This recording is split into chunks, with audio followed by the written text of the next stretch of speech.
What's up, ladies and gentlemen? Welcome back to the Brandon Coin YouTube channel. If you're new here, welcome. But um, I watched Voscoin, shout out, big fan. And I watched this video and it was like crypto ruined or saved, then ruined my life. And it got me thinking, like, he's gone through his ups and downs. That does happen. It is crypto. But it's got me thinking about my situation in crypto and almost like dumb luck. Obviously, there's been ups and downs. There's been good times and bad times, and I figured if you want to, I can share my situation with you. But basically, crypto hasn't ruined my life, but it also didn't save my life either. Um, Crypto's been a great stepping stone for me, and I'm afraid a lot of people have missed out on that. I started this channel back in 2017, and originally I just wanted to help people get started mining. That was like my whole thing, is kind of like taking away some of the smoke and mirrors of getting stuff up and running. So a lot of my videos were catered to like brand new miners. I was a new miner myself, so I was kind of experiencing a lot of stuff with you guys, and I really enjoyed it. Never planned on like actually having a YouTube channel that turned into anything. At the time, I had a car channel, and I just enjoyed doing videos on cars, so kind of naturally progressed into doing videos with like computers and stuff. My style has always been pretty candid and like very unedited, uncut. Just a single take and kind of go at it. So I do make a lot of mistakes, and I did make a lot of mistakes. And in the beginning, I actually enjoyed showing you guys my mistakes with crypto and with building rigs and getting into mining. But back in 2017, I started off with a single rig of 1060s. Some of you guys that remember watching me from way back when, it was good times back then. That was my first pump, was the 2017, 2018 pump. I think it went up to like 19,000, something like that. And then obviously we had a fall off after that. But I started off with 6 GTX 1060 6 gigs, and back then they were a hot commodity. Those were some bad mamma jammas. They were mining the Equihash, and like there was a bunch of algorithms that were making quite a bit of money, not just Ethereum. It was the wild west.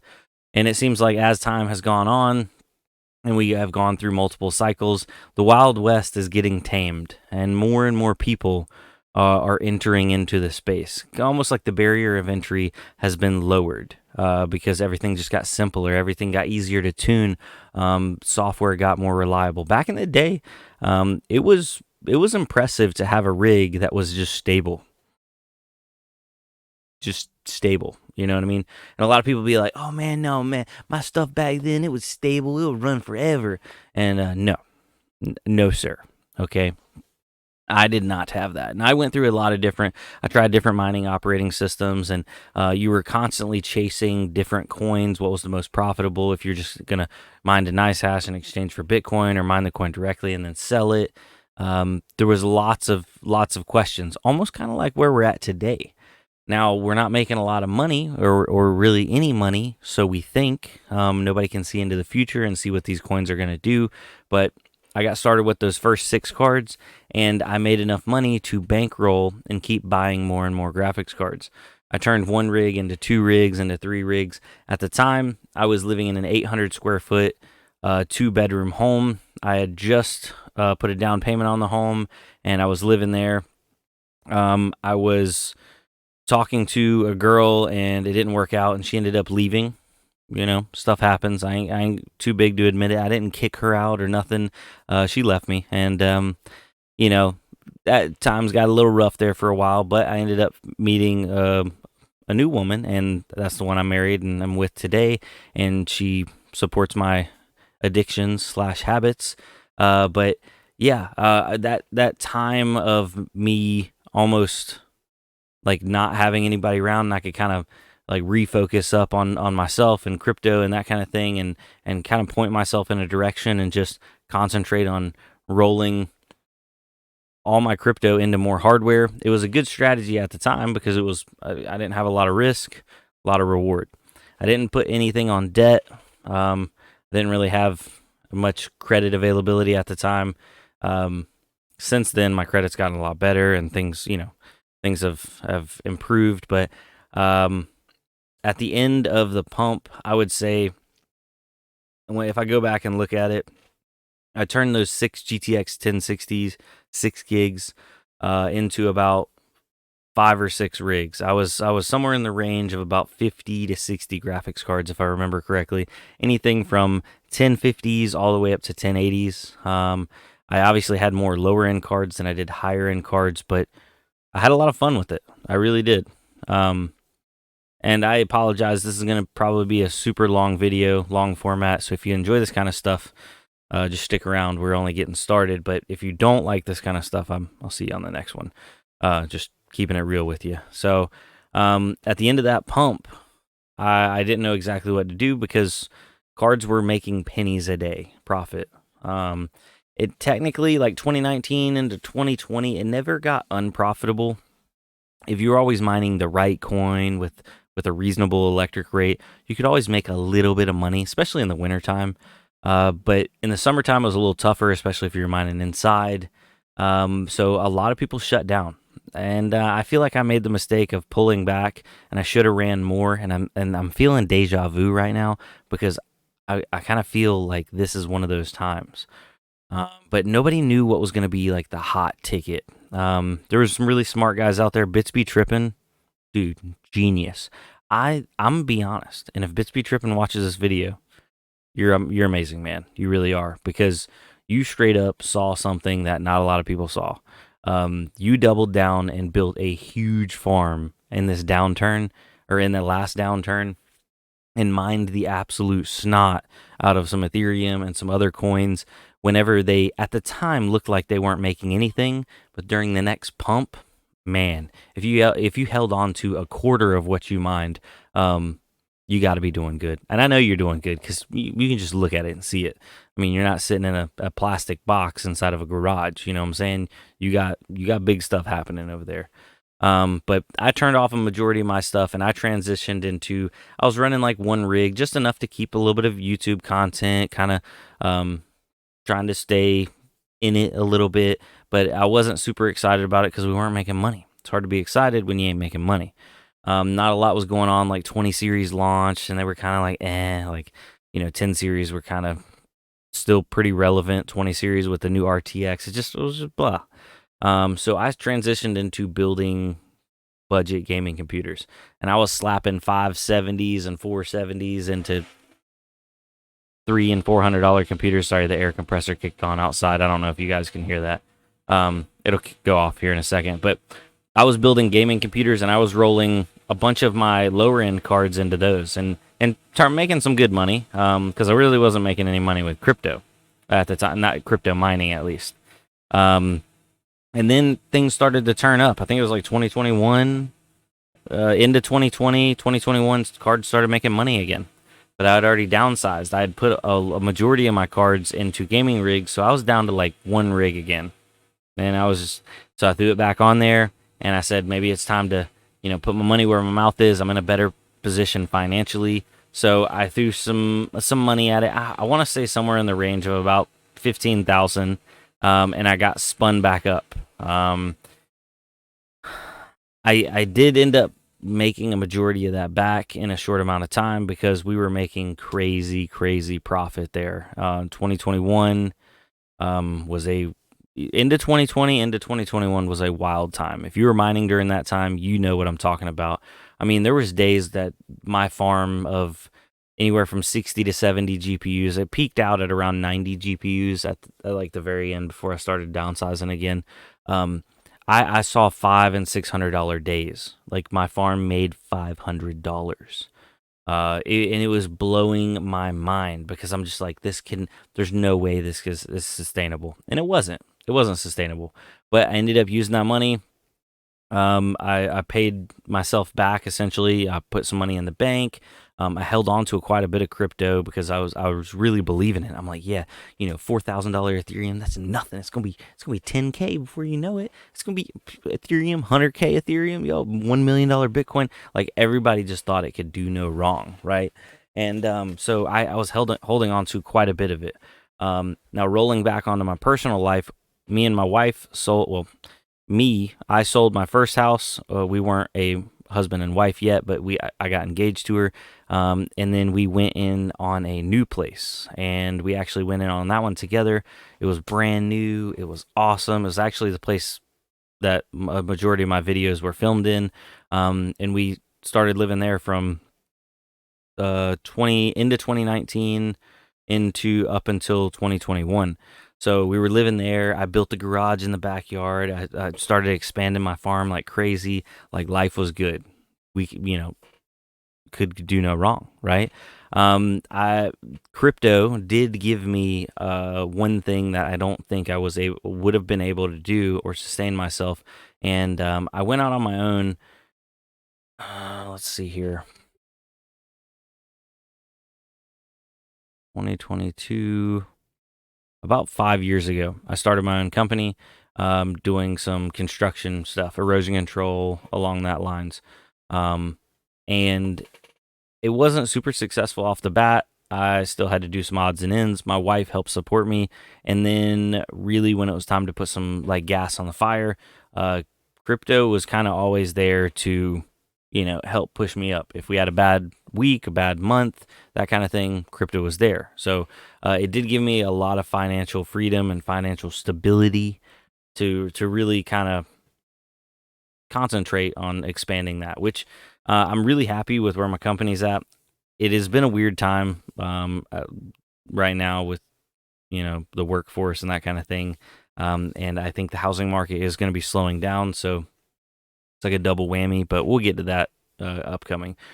So we're just talking about the next pump. So that 2020 2021 pump was just amazing, and yeah, like I said again, if you guys were here and you were mining during that time, you could literally mine anything and make bukus of money. Everything, every graphics card was making money, all the way from the RX 470s and 570s from the last pump that were, I mean, heck, those cards were old during the last pump, let alone this pump, but everything was making money. Everything. It was great.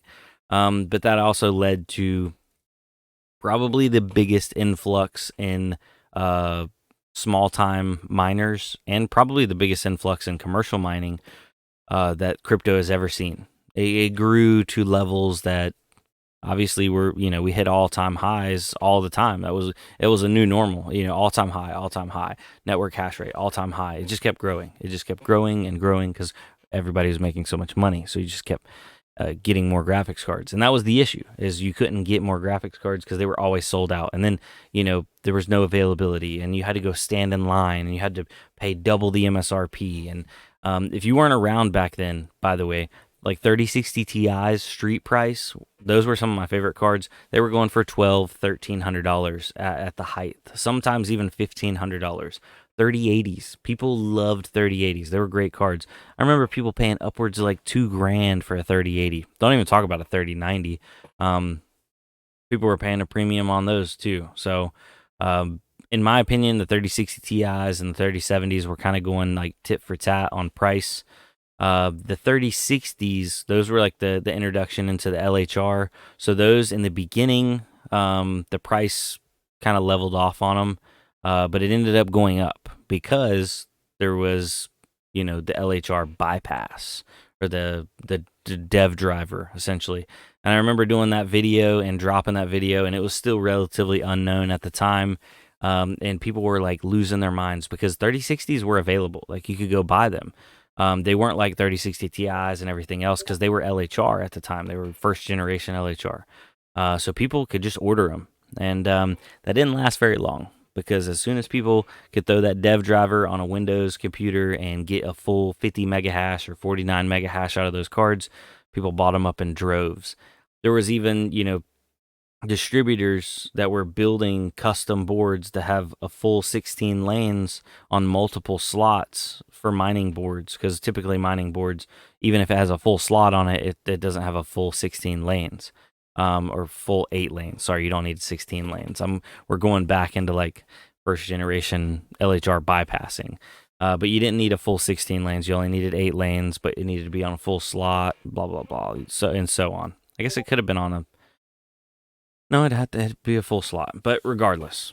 I digress. We'll continue onward. So I did that video, and like I got a bunch of hate, but then I also got a bunch of praise. It was funny because there was a lot of the mining community is like, "Oh my God, why would you let this out of the bag?" And I'm like, "Yo, I'm just sharing information that made its way to me, to everybody else." So it was weird. My channel was growing like crazy. I was gaining, hundreds and hundreds and thousands of subscribers, but I was also gaining haters. So that's always a tough pill to swallow whenever you get a bunch of people that don't like you for you, because essentially when I'm recording a video, I'm this is me. This isn't an act.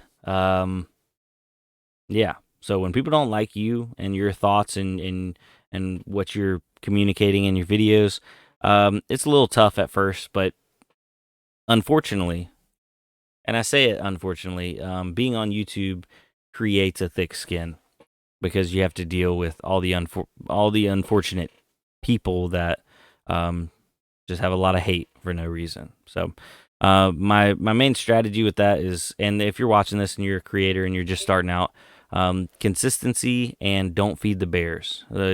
Don't feed into the negativity. Don't try to comment back or say this or say that, because the negativity only breeds more negativity. So let them have their pot shots. Let them say what they want to say. It is what it is. Just let it go. Let it roll off your back. It's water under the bridge. There's a new day. There's always more water coming down the line. It is what it is. And that's kind of worked out well for me.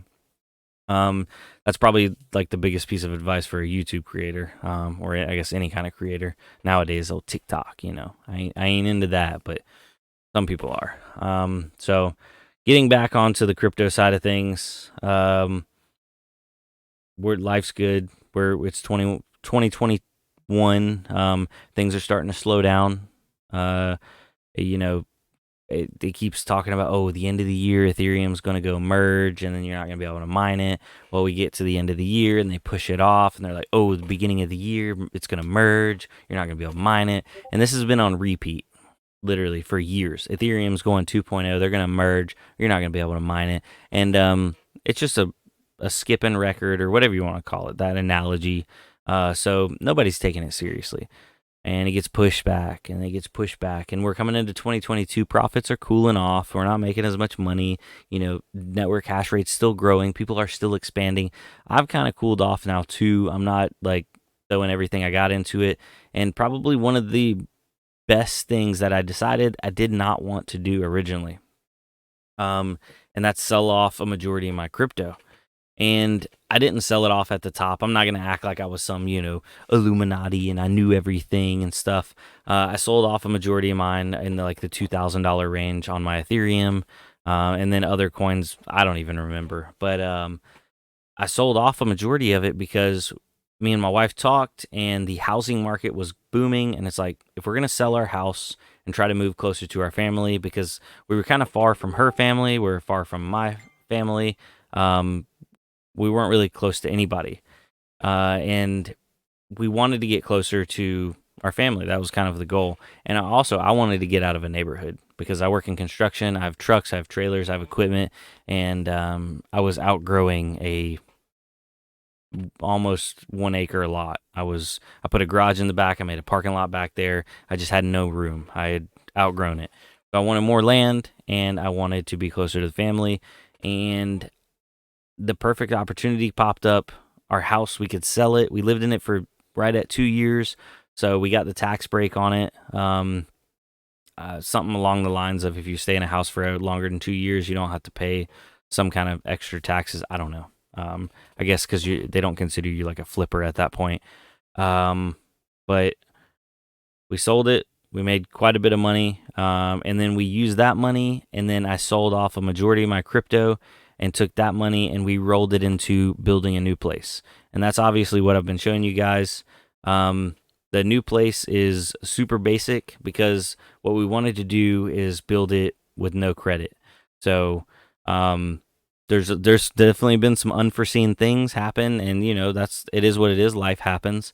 But our goal was, we didn't want to go pull out some big mortgage, and we didn't want I feel like a lot of people will stair step up from, a starter home into a bigger home, and they also stair step up their mortgage. We didn't want to do that. We didn't want to go from paying, at the time we were paying like, I don't know, 1250, 1300 bucks a month in a mortgage.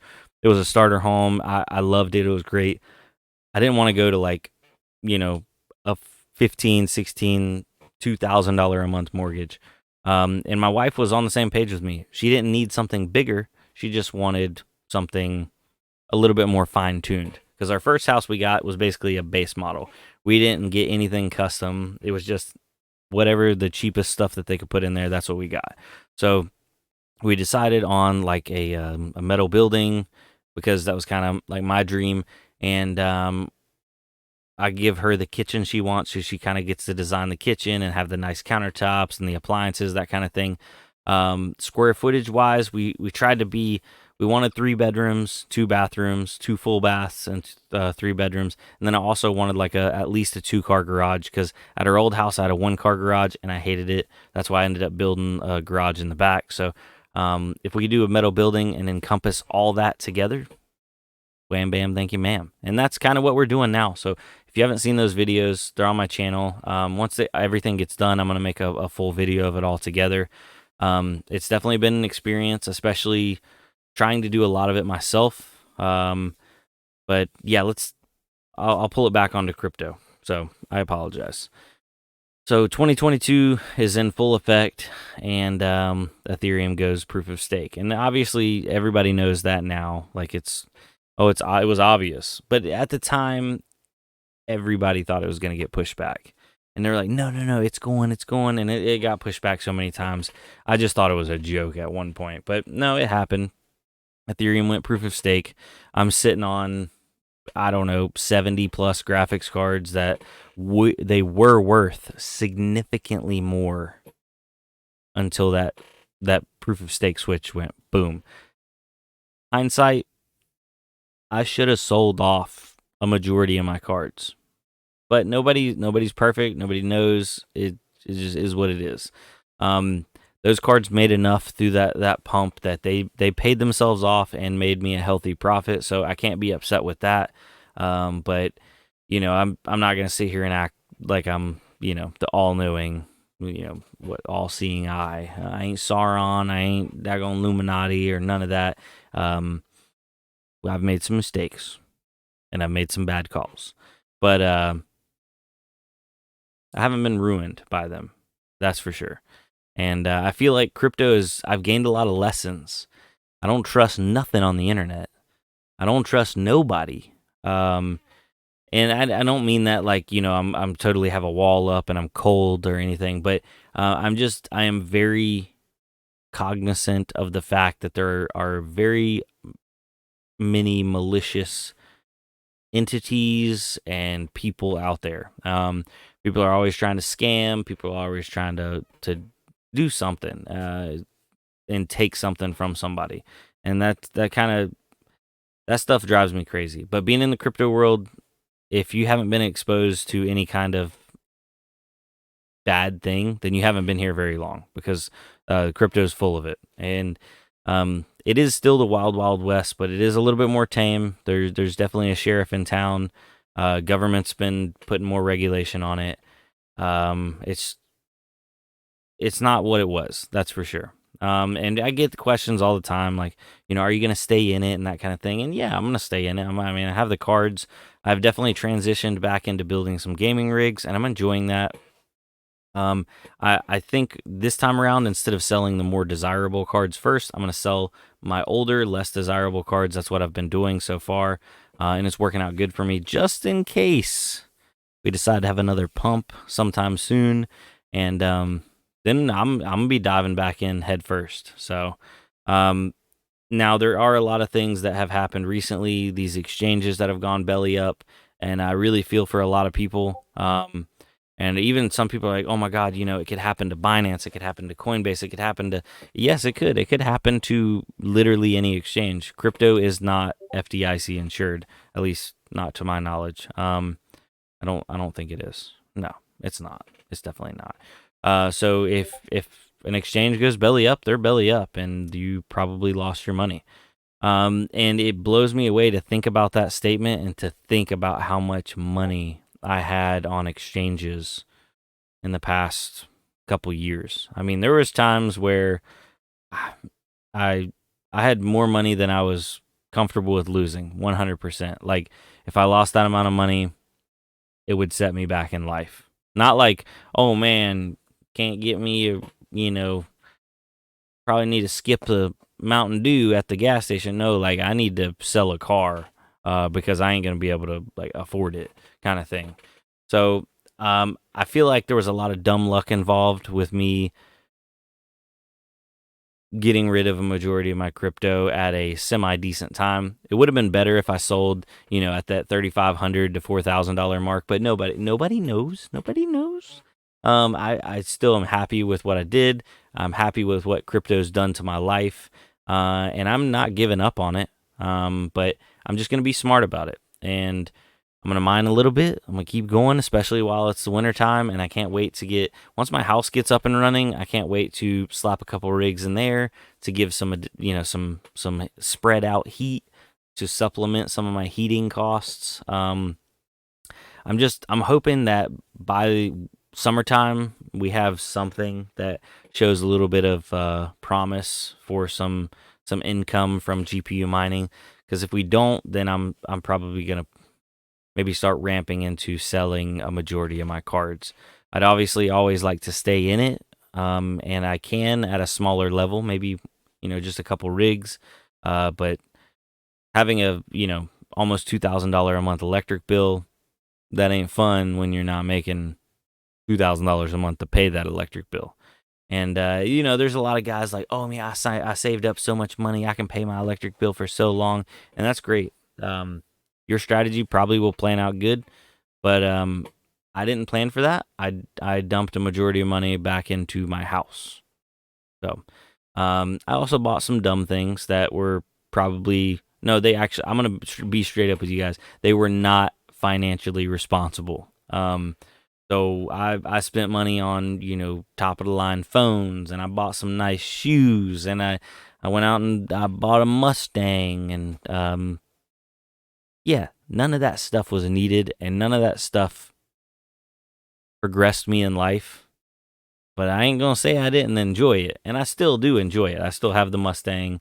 Um, I still got some of the shoes and some of the clothes and stuff that I definitely would not have bought if I wasn't having some of those crazy days back in the day. And at the time, it's like, dang, man, I shouldn't have bought that. I remember, okay, we're rolling back here to like 2021. I remember this one time. So I'm a big car guy. If you guys don't know, I love cars. Down the road for me, there was a little dealership and they had a Saturn, right? It was a Saturn Ion Redline with the supercharger, factory supercharger. So it was a factory supercharged 5-speed manual. It's technically like a 4-door, but it has 2 doors, and then it has 2 little rear doors that suicide open. And it was black with the Recaro leather, or not Recaro leather, but Recaro suede seats or something like that. And I really like this car. And I was just like, what's it cost? And I went and talked to the guy, and it was sitting on the lot for like 5,900 or something like that, which wasn't a bad deal. High miles. And I was just like, that's not that much of mining. So I was just thinking, I could wait and blah blah blah. I'm making, good amount of money mining. That's like 3 weeks of mining. I'll just pay for it in crypto. And at the time, I was kind of feeling like, oh, maybe I shouldn't do that. But I sold some crypto off, and I believe it was somewhere when Ethereum was like around the 3,000 range. And like hindsight, it's like, man, I shouldn't have bought that car. But also, I sold crypto when it was super high and super profitable. So I turned that into an asset, which then I owned that car. I got to enjoy it for a little while. I sold it. I took a little bit of a loss on it. I ended up selling the car for like $4,500. So, yeah, it took a little loss on it, but what if I just would have held that Ethereum to now? And Ethereum went from $3,500 to what is it now, 1,300? quite a bit more of a loss. So it's just like it's nobody ever like I said, nobody ever knows. But we're here to enjoy our life and have a good time and try to be smart about it. And that's what I'm going to try to do. So hopefully my long form rant, this isn't a ranty video, but just a talking video, talking head video. Um, yeah, hopefully you enjoyed it. And if I doubt there's anybody still watching, but if there is, I would love for you guys to comment down below and just let me know if you made it, and just say I made it. That's all you got to say, and you can obviously write a comment, but just let me know if you made it. I'm gonna go turn that air compressor off. I don't know if you can hear that, but it keeps kicking on and it's driving me crazy. So, all right. Anyway, jellyfish OGs, all you guys, keep it real. Yeah. Until next time. Adios. And I ain't going nowhere. I'm here. Here to stay.